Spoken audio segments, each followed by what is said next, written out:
Well, once again, I have an opportunity to give one of my several presentations, and the presentation I plan to give today is homeostasis.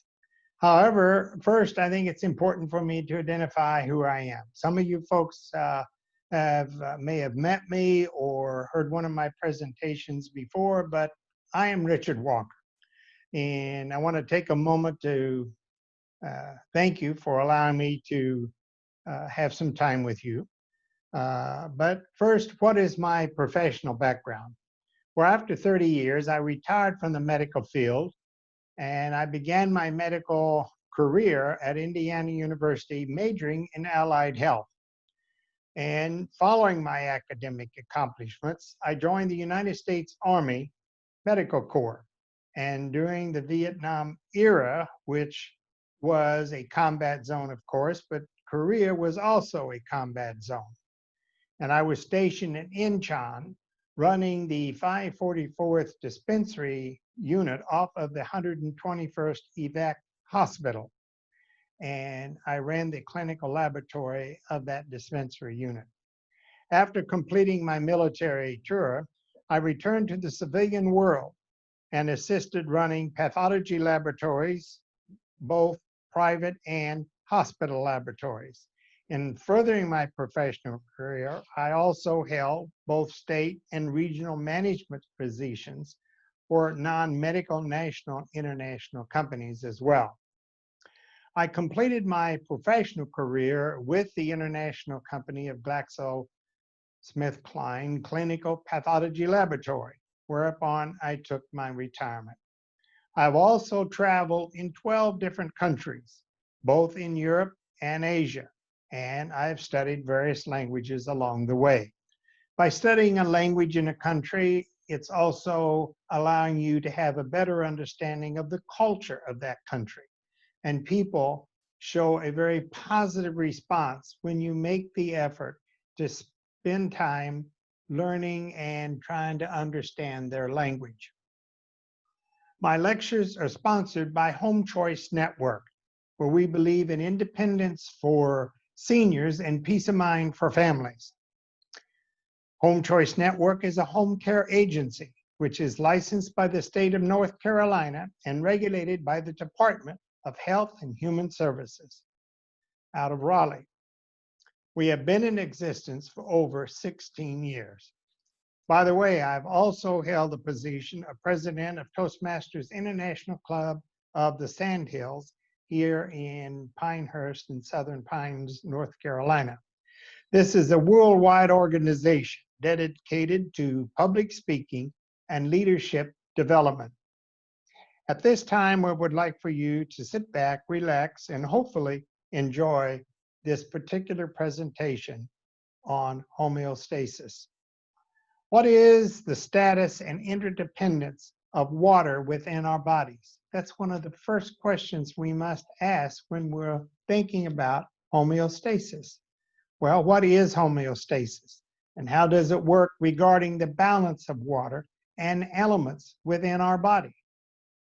Well, first, the definition of homeostasis is as follows. The tendency toward a relatively stable equilibrium between interdependent elements, especially as maintained by physiological processes. Now that's a mouthful. That's saying quite a bit. So let's talk a little bit about it. Water is the key factor in regulating the balanced state of homeostasis. But what are the key elements in the body when we're talking about various elements in our body? Well, according to RSC, which is a Royal Society of Chemistry, there are 59 elements needed to make a human. However, 99.1% of all these elements include just 6 key elements. And this I find surprising, but these are facts. The 6 key elements that compose the 99.1% of all elements in our body are carbon, oxygen, nitrogen, hydrogen, calcium, and phosphorus. The largest component of all these elements is 61% oxygen. Now just think, 2/3 of our body is composed of gas. How can this be? Well, oxygen is bound up with hydrogen, which equals water. That's the old famous equation H2O. Two gas hydrogen atoms setting on the oxygen atom. Now, we all know that water is heavy. Consequently, our main weight happens to be water. Is it not interesting to discover that two gases are so heavy? It's interesting how chemistry works. Let us look at some interesting facts regarding weight fluctuation. Oftentimes we hear about individuals who they think they're losing weight and they haven't, or they don't understand, they haven't changed their eating habits, but they are losing weight. Well, a lot of that has to do with what's going on in your body regarding water. Here is an interesting point I wish to make. I'm sure you all are aware of those ads on TV that promise if you will buy their weight reducing products and follow their regimen, you will lose 5 to 10 pounds in 10 days or less. Well, that's a very easy statement to make, and it's very easy to follow. And they know that when they put the advertisement out, making you think you're actually losing weight. But what's going on? Well, your body will react to their products as a diuretic. Consequently, you will immediately lose a lot of water, or more water than you normally would, which water is heavy. So you're not necessarily losing weight as actual body fat, but you're losing water. But you think you're losing weight, so you're thinking, oh, the product's great. It's doing what they said it would do. You have to keep in mind that you must always have a good, healthy diet. And a good, healthy diet is eating a lot of vegetables and fruits and high fiber vegetables in particular. Let us take an individual who weighs 155 pounds and observe the fluctuation of water and weight within their body. This individual will contain a little over 42 quarts of water. So a 155-pound individual has around 42 quarts of water in their body. If this individual just sits all day via breathing, urinating, and sweating, they will lose 1.5 quarts, which isn't all that much.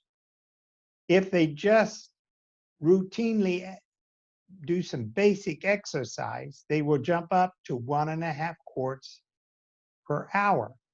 A big difference.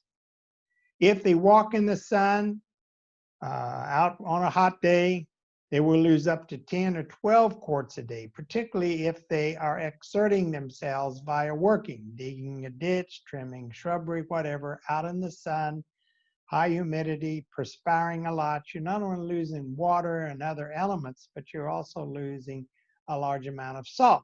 That's why sometimes construction workers are known to have taken salt tablets or drink products that replenish the elements they're losing in their bodies, like Gatorade. If they do not replace this water within a short time, they will become dehydrated. And of course, if you're dehydrated long enough, you can actually die.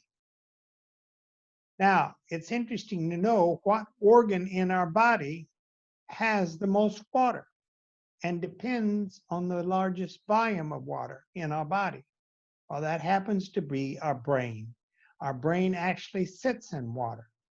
The brain is composed of 75 to 80% water. So we have to keep in mind that our brain is our world.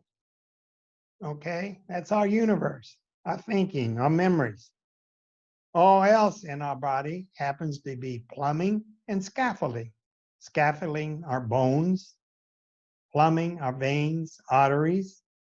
It's our brain that is extremely critical to regulate all of our body and our thoughts and life. Just think, as we sit and relax, our brain continues to work and can churn through in 30 seconds more information than the Hubble Space Telescope has processed in the last 30 years. Healthy water helps to keep a healthy brain. How does our body obtain and regulate water?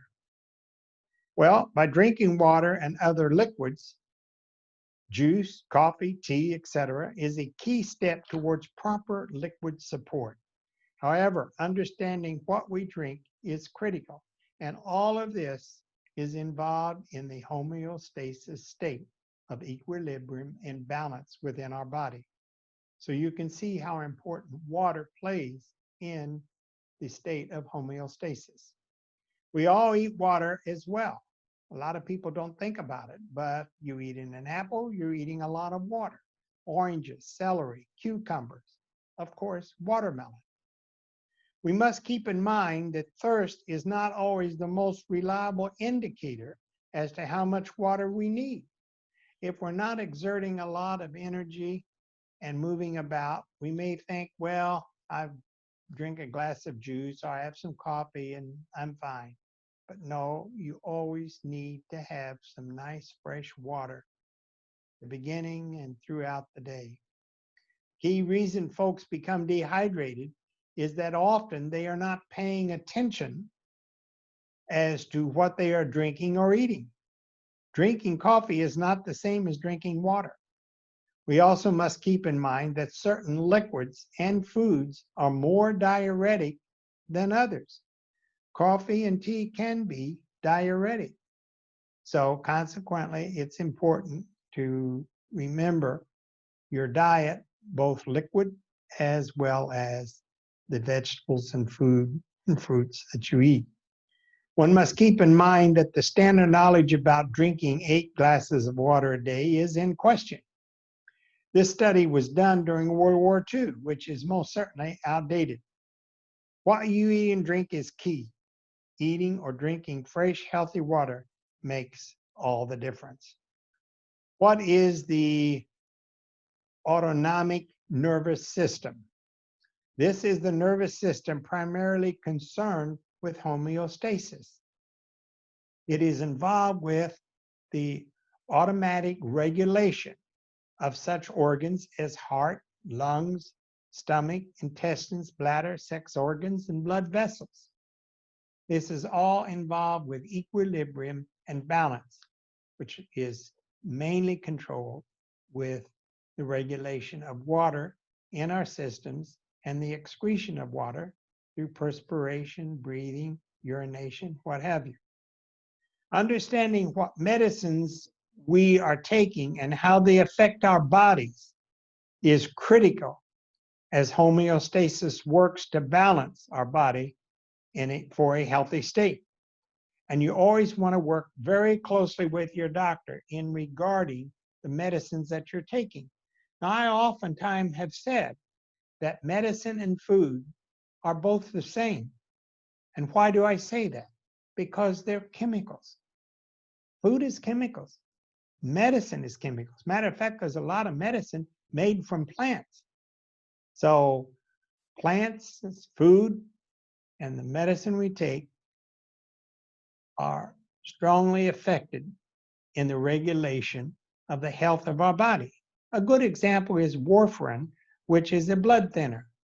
Now, if you're taking the drug warfarin to thin your blood, or if you have a cardiovascular problem and you don't want clotting to take place in your blood, you may be taking warfarin. Well, warfarin is affected by not only other medicines, but it's also strongly affected by the food you eat, particularly if you're eating a lot of greens or not a lot of greens, which is composed of potassium and carotene. You need to realize the value of what green vegetables you're eating and have a balanced diet with vitamin K. Vitamin K plays a key role in regulating the thinning or the thickening of your blood. And so your diet must be correlated with your medicine. In other words, if you're eating a steady amount of green vegetables every day, and then you're taking your warfarin. Your warfarin's going to be adjusted to various tests that are taken from time to time to see the strength of the warfarin in your body and how it's regulating the clotting or non-clotting of your blood cells for your health and safety. But if you are jumping around on your diet and some days or some weeks eating a lot of greens and others you're not, now that's going to affect the status and the state of the warfarin in your body due to the variance of the vitamin K that you are or are not consuming. So make sure you work closely with your doctor regarding your diet and the medicines you're on. So water is the essence of life. We have to keep that in mind. My question here is, can you name one plant or animal that can live without water? And I don't believe you can. So do you really know what is in your water? These are important questions that you need to ask. Are government regulations safe? Well, not always. Government regulations have a list of toxic, questionable elements that should be in the water. And so municipalities will do testing with the list that the government submits. But there are at times well over 100 toxic and questionable elements in your water that the government regulations do not stress to be tested, and consequently can be carcinogenic and dangerous to be consuming water that has not removed those particular elements. Gen X is a good example that took place locally, that was dumped in the water and wasn't regulated initially by the government, and consequently that was a cancerous element that should not have been in the water. So EPA, which is your Environmental Protection Agency, doesn't always protect everybody as it should. If you have any questions on that, you need to call Michigan or New York and Buffalo area. Even right here locally, I just mentioned Gen X in the local water basin was a problem.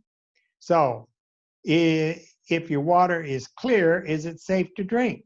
You can never assume so. You can't look at a glass of water and see that it's clear and think, okay, there's no bacteria in there, or there's no Gen X or carcinogenic element. You don't know what's in there unless you have your water tested. Now, the municipalities have the responsibility of routinely testing your water.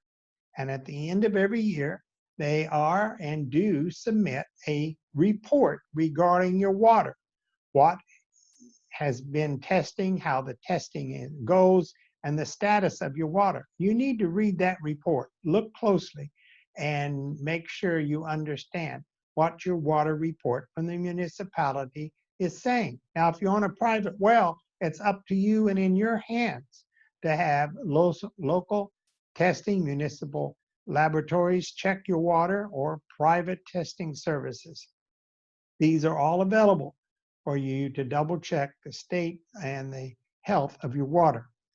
And does pure water exist? And there's no such thing as pure water, although marketing sometimes will identify that this water has been processed to a pure state. All water will have some type of element in it that lacks for it to be in a pure state. Do you really know what is in your bottle of water? You can drink a bottle of water and assume that it's fine, but assumptions are dangerous. Where did that water come from? Do you really know? How long is that water set in that plastic container? And water is a universal solvent.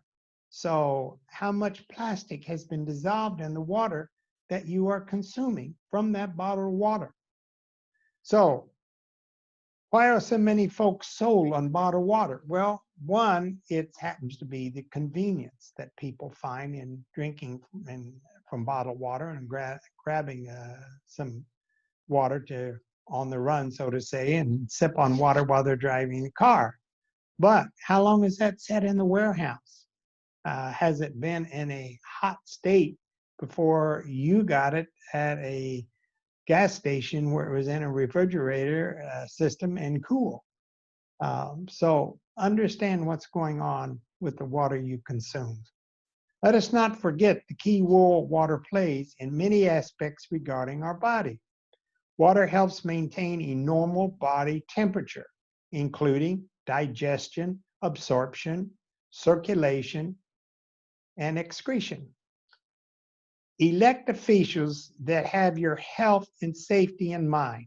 That's the main thing you have to keep in mind regarding the essence of water and the understanding the value of homeostasis and the balance and equilibrium that water plays in your body. We need to have strong EPA regulations. Somebody's got to regulate what we're drinking. Reach out for immediate help if you have a private well. Test your water. Take charge and learn more about your water. Stop assuming that all is okay. Talk to your neighbors. Ask them about their water, particularly if you're on well water. Ask their neighbor, does your water smell? How does it taste? How does it look? At least get an understanding about your water in your area. Your health and life is in your hands. So what I say is you have to wake up and take charge. So I hope you've enjoyed this presentation regarding homeostasis and the equilibrium that water plays in the various elements throughout our body. So I wish to take a moment to say thank you for allowing myself and Home Choice Network to spend some time with you today. I realize I've covered a lot regarding homeostasis and the material I find very fascinating regarding water. We can revisit this topic at any time for your convenience. And I do have more presentations on water, contamination and depletion of water, solutions for healthy water, are just a few other subjects that I have regarding water. It is always a pleasure to have time with you, and we at Home Choice Network take great concern in helping folks to take their medicine, eat healthy, and of course, drink good, healthy water. Your health and happiness are especially important to us. So once again, have a great day.